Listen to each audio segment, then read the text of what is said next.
बायकोच्या बुराया करायला चालू होतं, पण तेवढ्यात बायकोच आली. आई काय रे गोसाड्या, काय काम आहे इथे? चल निघितून. वहिनी नीट बघून घ्यावा, मी काय घोसावी नाही काय, मी अभि आहे अभि. भाऊजी तुम्ही ह्या खायचं नवीन सॉंग काढला, रातभर गेलाव काय होता? कोण मी? हे आपलं वरच्या गुरुवाडीत गेलो होतो. बुचडे महाराजांचं भजन होता. बायकोला सांगून नाही जायचं? बुचडे महाराजांच्या आपल्या माझ्या आमची बायको तुमच्या बायकोसारखी सरळ आहे काय? मी तिला सांगायला गेलो तीच मला सांगेल.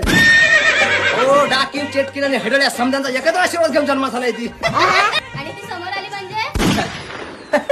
आली म्हणजे पुढची गोष्ट आहे. ती कसली आता येते आहे, ती गेली असेल म्हशीच्या मागणे. तुम्हाला सांगतो वहिनी, अहो दुर्पद सारखे पिसवेवानी छालणारी बायको सांभाळायचं म्हणजे काय खायचं काम नाही आहे. बायकोचं लईच कौतिक करताय वाज. ते तुम्हाला कळणार नाही वहिनी. तू काय खायचंय? तुम्ही कोणाचा आशीर्वाद घेऊन जन्माला आलाय? बोलायचं कुत्र्याचं की लाजण्याचं? किती हवा बाई.